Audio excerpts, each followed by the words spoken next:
कौन से युग में जी रहे हो? कौन बोलता है हानिकारक चीज का व्यापार नहीं हो सकता? भाई साहब, एनर्जी ड्रिंक जहर है, जहर। उसमें लिखा रहता है नॉट फॉर चिल्ड्रन। सबसे ज्यादा कौन पीता है? बच्चे। इन एनर्जी ड्रिंक्स के अंदर आखिर होता क्या है? 6 कंपनी को नोटिस गई है, देखते क्या होता है। एनर्जी ड्रिंक कभी कोई कैटेगरी थी ही नहीं लीगली, और ये शो आपको अवेयर करने के लिए, अलर्ट करने के लिए, सावधान करने के लिए, क्योंकि यदि आप अभी नहीं जागे तो किसी को अल्कोहल की आदत थी, किसी को स्मोकिंग की आदत थी, किसी को ड्रग्स की आदत थी। एक ऐसी पीढ़ी पैदा होगी, एक ऐसी पीढ़ी बड़ी होगी जिसको एनर्जी ड्रिंक्स का एडिक्शन होगा, सो कॉल्ड एनर्जी ड्रिंक।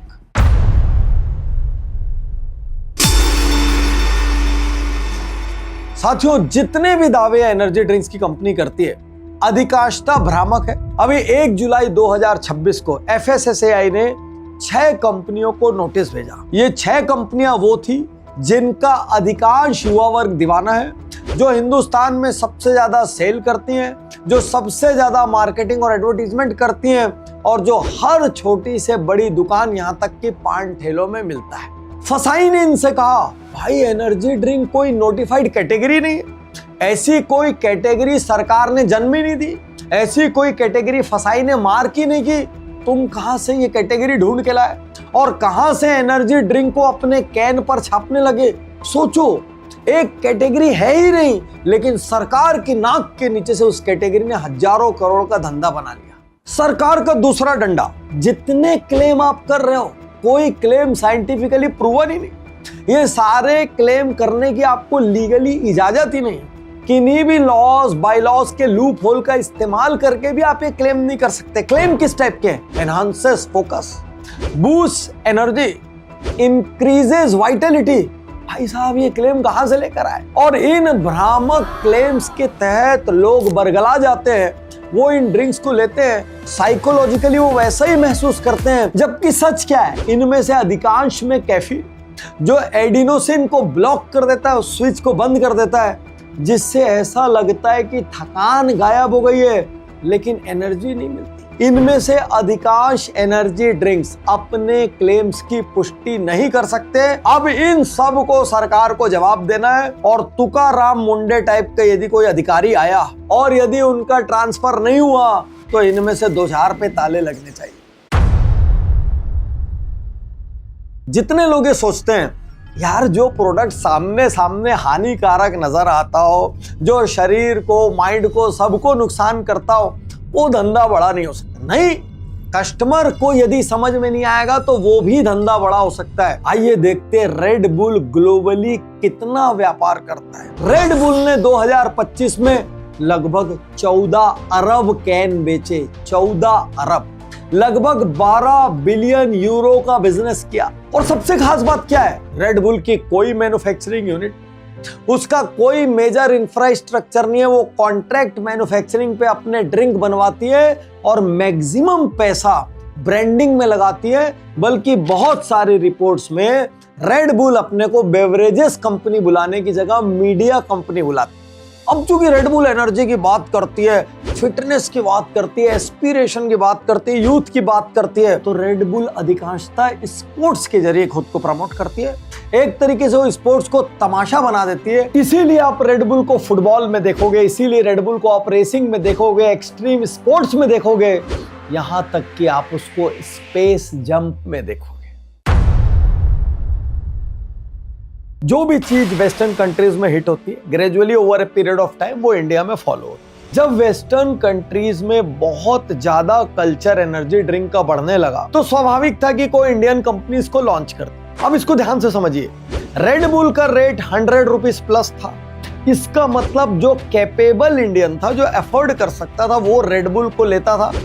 नीचे वाला कभी कभार टेस्ट के लिए ले लेता था, लेकिन रेड बुल उसके लिए एस्पिरेशनल था, क्योंकि 100 रुपए से ऊपर एक छोटे से कैन में खर्च करना हर किसी के बजट की बात नहीं थी। अब यहीं पर स्टिंग ने कमाल किया। स्टिंग ने अपने आप को 20 रुपए में लॉन्च कर दिया। तो जो 100 रुपए के ड्रिंक को अफोर्ड नहीं कर सकते थे, लेकिन उनको एनर्जी ड्रिंक लेना था, वो तुरंत 20 रुपए में आ गया। अब लॉन्च किसने किया? वरुण बेवरेजेस ने किया, जिसका डिस्ट्रीब्यूशन नेटवर्क पेप्सिको का डिस्ट्रीब्यूटर होने की वजह से पूरे इंडिया के कोने कोने में तो एक साथ हजारों आउटलेट में अवेलेबल हो गया। तो अवेलेबिलिटी एक और की ड्राइविंग फैक्टर बन गई। सस्ती प्लास्टिक की बोतल, प्राइसिंग की फ्लेक्सिबिलिटी, सब कुछ स्टिंग के पक्ष में चला गया। अब तुरंत इस एनर्जी ड्रिंक की गाड़ी में दूसरे लोग चढ़ गए। कैंपा, रश, हेल, मॉन्स्टर, सब ने 10 रुपए से 30 रुपए की कैटेगरी में मार्केट में बेहिसाब माल डाल दिया। अब जरा दुकानदार की सोचो, भाई दुकानदार इसको क्यों नहीं रखेगा? एक छोटा सा कैन 20-30 रुपए से लेके 100 रुपए के बीच की प्राइसिंग, उस प्राइसिंग में बहुत अच्छा मुनाफा, कैन की शेल्फ लाइफ, युवा टूट के उस माल को खुद आकर ले रहा है, इसीलिए हर दुकानदार भी इसको रखने लगा। तो इस तरीके से प्राइसिंग और अवेलेबिलिटी के दम पर इंडिया में स्टिंग ने रेड बुल को काट लिया। अब सबसे बड़ी बात यह है, जब ये जहर है, हानिकारक है, तो युवा क्यों खरीदता है? युवा एक्चुअली रेड बुल या कोई और एनर्जी ड्रिंक नहीं खरीदता, वो एक लाइफ स्टाइल मेंबरशिप खरीदता है। वो दिखाना चाहता है कि मैं यंग हूं, मैं एग्रेसिव हूं, मैं पैशनेट हूं, मैं सिरफिरा हूं। वो अपनी एक इमेज चाहता है, मर्दाना इमेज, एग्रेसिव इमेज, यूथ की इमेज, और एक ट्रेंड को फॉलो करने के लिए भेड़ चाल के रूप में एनर्जी ड्रिंक का सेवन करता है। यहाँ पर एनर्जी ड्रिंक का थोड़ा सा किक उसको मिलता भी है, नहीं भी मिलता तो एक साइकोलॉजिकल किक है। वो एक इमेज पोर्ट्रे कर रहा है और यहाँ पे एक बहुत बड़ा मार्केटिंग का लेसन इमर्ज होता है। यहाँ पर उन सारे लोगों की धारणाएं टूटती है जो कहते हैं पॉजिटिव प्रोडक्ट ही बिक सकते हैं, हानिकारक प्रोडक्ट नहीं बिक सकते, हानिकारक प्रोडक्ट में प्रीमियम नहीं हो सकता। बहुत ध्यान से समझना, कस्टमर वो नहीं खरीदता जो आप बनाते हो, कस्टमर वो खरीदता है जो उसके लिए एस्पिरेशनल होता है, कस्टमर वो खरीदता है जिसके जैसा वो बनना चाहता है, कस्टमर वो खरीदता है जिसकी इमेज उसको चाहिए होती है। फिर चाहे वो हानि हो चाहे लाभ हो, ऐसी की तैसी, हमको चूंकि ऐसा दिखना है इसलिए हम ऐसा करें। तो सार क्या है? अपने प्रोडक्ट को कमोडिटी मत बनाओ, अपने प्रोडक्ट के साथ कहानी दो, अपने प्रोडक्ट के पीछे पूरी स्टोरी टेलिंग क्रिएट करो, अपने प्रोडक्ट के लिए कम्युनिटी बनाओ, अपने प्रोडक्ट को एक प्रोडक्ट नहीं एक फीलिंग बनाओ। बहुत ध्यान से समझना इन बातों को जो मैंने कहा है। साथियों, अब वक्त आ गया है कि आप जागें। यदि आप एक पेरेंट है तो चाहे कुछ भी हो जाए, अपने बच्चों को एनर्जी ड्रिंक अलाउ मत करिए। अपने फ्रिज से इनको निकाल कर बाहर फेंक दीजिए। अपने ऑफिस में एनर्जी ड्रिंक अलाउ मत करिए। और इसीलिए सरकार ने स्कूल से 500 मीटर के दायरों में ऐसे किसी भी एनर्जी ड्रिंक को बेचने पर बैन लगा दिया। बड़ा कारण क्या है? आप 125 रुपए का एक कैन खरीदते, उस कैन में मात्र 10 रुपए का माल है, और वो 10 रुपए क्या है? सादा पानी और खूब सारी शक्कर। यदि आज की कहानी सुनकर कहीं भी आपको लग रहा हो कि आपसे पेरेंटिंग में कोई गलती हुई है या आप उस तरीके से अपने बच्चों को संस्कार नहीं दे रहे हैं, तो तुरंत उज्जवल पाटनी यूट्यूब चैनल पर जाके पेरेंटिंग की प्लेलिस्ट देखें। मल्टीपल वीडियोस वहां पर हैं जो एक पिता के रूप में, एक माता के रूप में आपके सोचने का तरीका, अपने बच्चों से बात करने का तरीका, अपने बच्चों से व्यवहार करने का तरीका बदल सकते हैं। और इन वीडियोस ने अब तक 16 से 25 मिलियन लोगों की जिंदगी बदली है। आप भी उसमें शामिल हो सकते हैं। और यदि पेरेंटिंग की स्ट्रेटजीज को आप जानना चाहते हैं तो नीचे दिए गए लिंक पर क्लिक करके एक पीडीएफ डाउनलोड करें, जहां मैंने दिल से, शिद्दत से बताई है आइडियल पेरेंटिंग कैसी होनी चाहिए। आज चारों तरफ देखिए, maximum film star, athlete, maximum cricketers, आप जिसको भी रोल मॉडल मानते हो, वो सब शुगर अवॉइड कर रहे हैं क्योंकि शक्कर जहर, और आप सिर्फ इस जहर से भरा पानी इस एनर्जी ड्रिंक में पीते हैं। इसके अलावा इसमें क्या रहता है?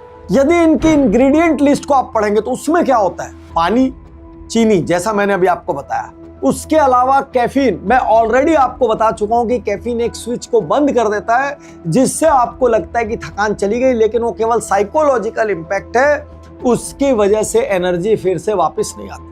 कुछ विटामिन्स, उसके भी ट्रेसेस, बहुत सारी चीजों के सिर्फ फ्लेवर्स, कलर, प्रिजर्वेटिव, मतलब कुछ नहीं, टोटल झांकीबाजी, सिर्फ मीठा पानी।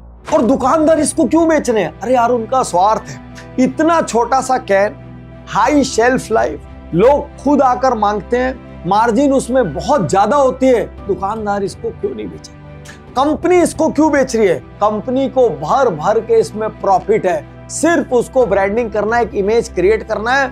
यूथ एक फैशन की तरह इसको पी रहा है और कंपनी अरबपति और खरबपति होती चली जा रही है। और यहाँ सबसे बड़ा सवाल यह है, कोई विजिबल लॉन्ग टर्म बेनिफिट नहीं, टेम्परेरी शॉर्ट टर्म किक है, उसके बाद लॉस ही लॉस है।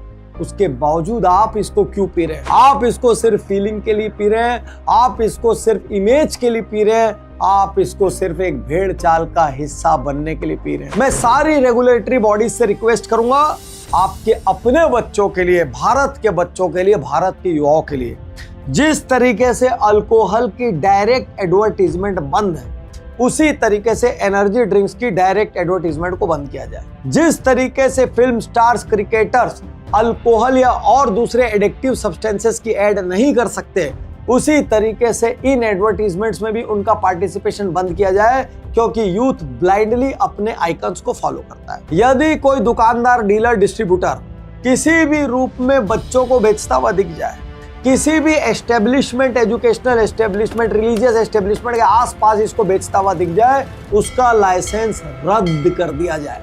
जितनी भी कंपनियां किसी भी किस्म का फर्जी या भ्रामक क्लेम कर रही है, उन सभी कंपनीज को बैन किया जाए, तब जाकर ये जहर हिंदुस्तान में रुकेगा। नहीं तो ये सोशली एक्सेप्टेबल जहर अल्कोहल और स्मोकिंग जितना ही खतरनाक है। बाकी चुनाव आपके हाथ में है। आप कम से कम आज अभी इसी क्षण से अपने घर में एनर्जी ड्रिंक बंद कर सकते हैं। शुक्रिया, धन्यवाद, थैंक यू। मैं तैयार हूँ, मैं तैयार